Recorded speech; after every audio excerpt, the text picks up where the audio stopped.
Welcome back to another episode of Self-Documentation. Again, I don't know who's listening to this, maybe my future self or my kids. So what's up? How you guys doing?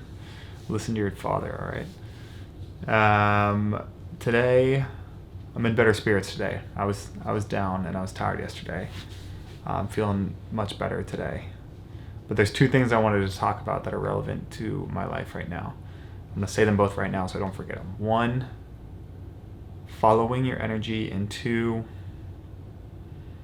not negotiating with yourself. Okay, let's start with number two because that one's simpler. This is something that I've been thinking a lot about lately. Not even lately, just I've always thought about this. It's like 10 to 20 times easier to get things done when you don't even think that not doing it is a choice. So for instance, like the easy examples are going for your runs or going on your workouts, like going for your workouts in the morning. I find that if I give myself a choice, it's so much harder to do it versus if I already kind of set it, the kind of expectation in my head that it's happening regardless. I may still bitch and moan, but I already know it's going to happen. And so there's like not that kind of extra sense of resistance to doing the thing. And that took a while to kind of build up, but especially with my runs. So I'm training for a marathon right now, Chicago Marathon. It's in October. And during marathon training, typically you're gonna have like a 12 or 16 or 20 or 22 week is what I'm doing, 22-week training block. So for 22 weeks, you're going to be running like pretty consistently, like very consistently. 5 runs a week, 3 of them are easy runs, 1 is a long run, and then 1 is some sort of like speed workout or threshold or tempo run, which is more challenging. And so it is quite a commitment, and it can be kind of daunting to look at it all at once. But what I've focused on doing is just every day, I wake up and I look at my training plan on endorphins training, and I don't negotiate it. And that has made it so much easier. You just do what's on the freaking calendar and just do that every single day. And then you'll look back after 20 weeks and be like, wow, damn, kind of a beast.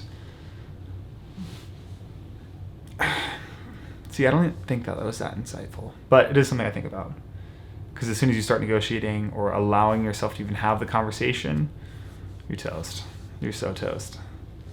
You could still make it happen, but it's going to be you've just opened the door, and it's going to be so much harder to actually get out the door or to actually make it happen.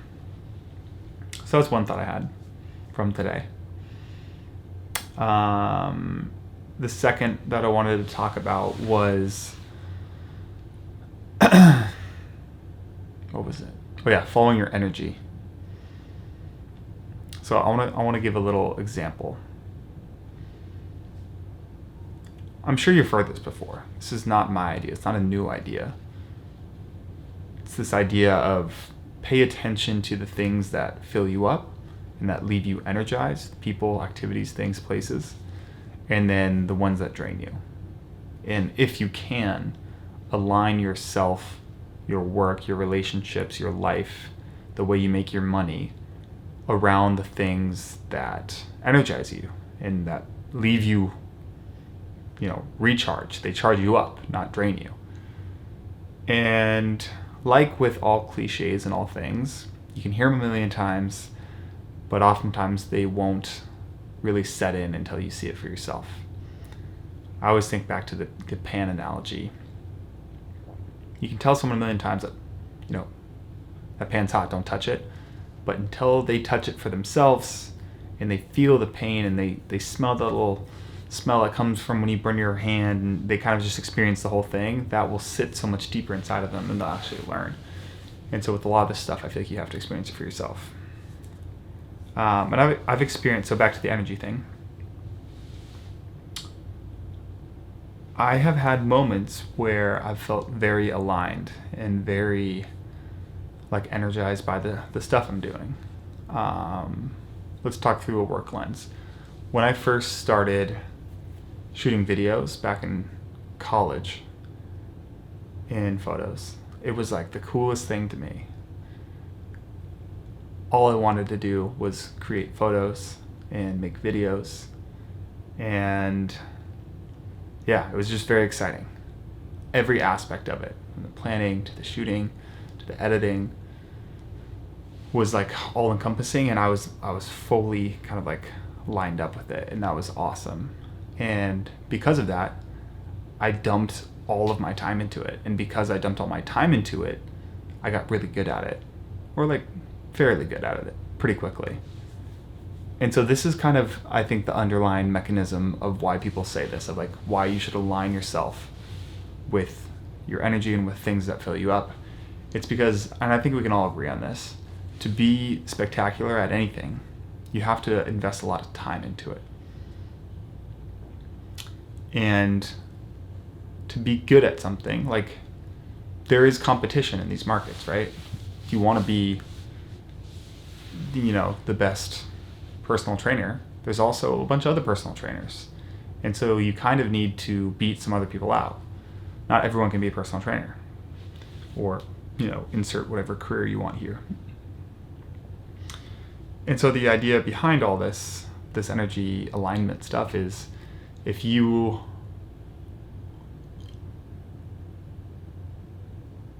the actual process of getting better at the thing fills your cup up, you won't have any issue pouring all of your time into doing it, because it's like, you're like double bouncing yourself, on like a trampoline. You're like double bouncing yourself up because you're doing something that makes you better, but you also enjoy doing it, and it leaves you feeling recharged. So when you're done doing it, you just want to do more of it. And so just like this constant leveling up. And that is typically how you get really good at stuff really quick. Very rarely in my life have I seen myself or others, have I seen someone get really good at something while actively hating it. One, because it's much harder to get yourself to do it. And two, because while you are doing it, you're doing it begrudgingly. You're not all in, you're not invested in the whole thing. And so I've kind of like, I've heard this and I've felt this for myself, but lately I've been thinking about it a lot too, because I think, in a sense, I don't feel the same way I did when I was 21 about, some of the video work I do now, which I think is to be expected, right? We grow and we evolve. And so you have to look for new ways to kind of like find that spark, which can be challenging, especially when you start to like build your identity around doing one thing, and then you're like, oh, I kind of want to explore some other stuff as well. That can be super challenging. I think that's something that a lot of people struggle with, something I struggle with for sure. Especially when you're like kind of like actively promoting yourself as a certain thing, whether that's to like, land new clients, or just because it's cool and like that's part of you and you want to talk about it. When then you want to change that thing to something else or explore new things, you can sometimes feel trapped by your previous identity. And so this is stuff that I'm kind of thinking about now. I'm feeling very energized by doing things more in kind of like the sales and marketing space.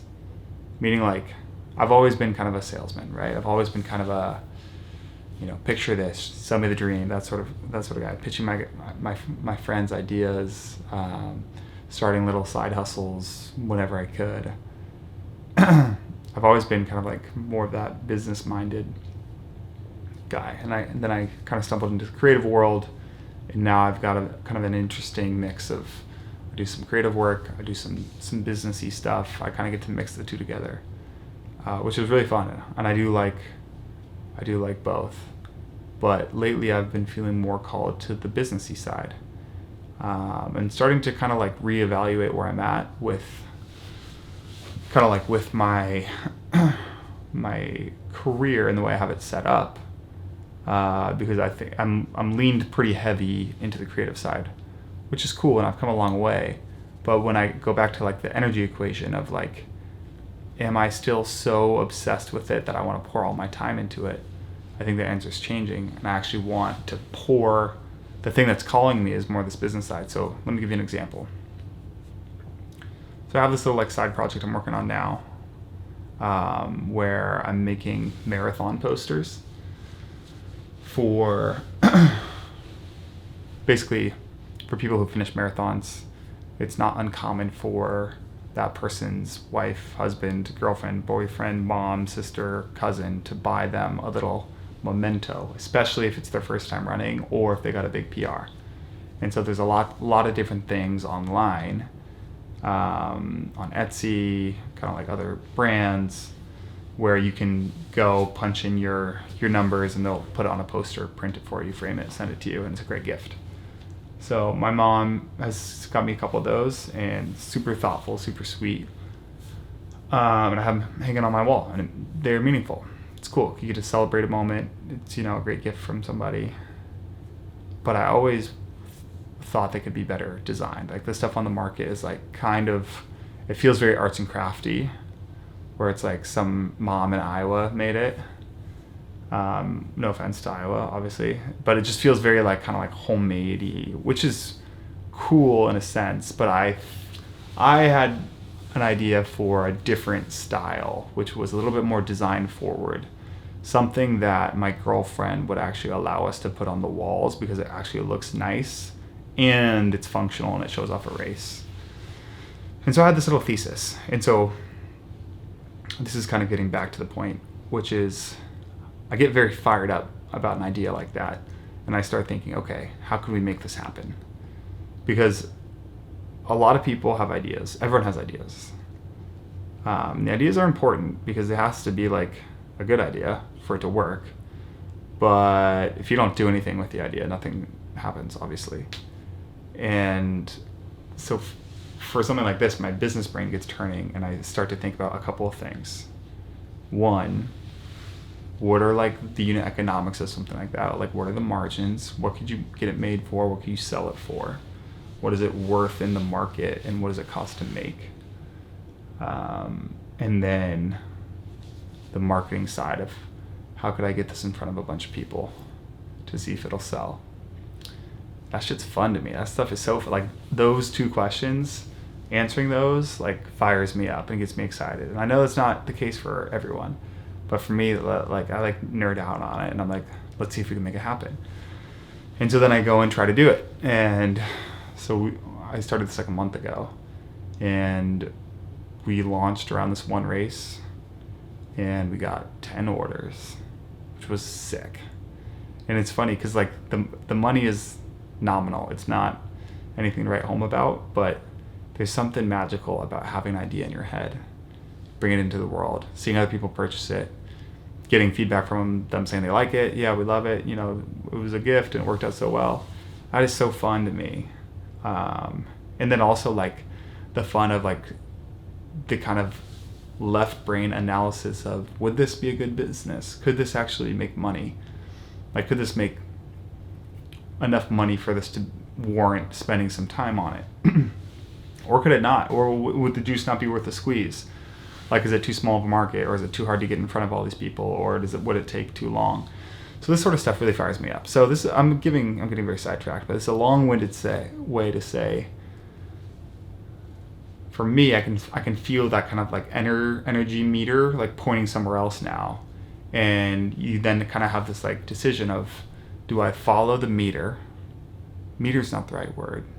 Let's call it an arrow. You got your energy arrow that's like guiding you. It's saying, all right, when you do this thing, you can feel you're kind of getting pulled into it and you want to do more of it. Versus when you do this thing, it's like you're like hitting a wall and you're like, oh, I have to like keep reactivating to like get myself to do this thing. And so the question is, do you follow the thing that's giving you energy? Or at least like keep pushing it along to see where it goes? Or do you kind of like stick with the thing that is not giving you energy? And yeah, that's kind of what I'm thinking through right now. I think that the answer is kind of obvious. If you want to be great at something, you gotta do it a lot. And the best way to do something a lot is to enjoy doing it. I also realize this is a bit of a privileged stance, to even be able to think like this. It means you kind of have options and optionality and maneuverability. But also, if that's your hand, play the hand you're dealt. So those are some things I'm thinking about. I guess I'm not trying to give advice because I'm not sure if I know for myself, but I'm just expressing them out loud. Following the energy versus kind of continuing to do what you've carved out for you that maybe once gave you energy, but now it doesn't quite do it in the same way. Yeah, all right, that's what I got for tonight. This is day 3 of doing it. I think it's cool. I think one day I'll look back on these and I'll be glad I did these. So you're welcome for doing them. All right, that's all for now. I'll catch you on the next one. Peace.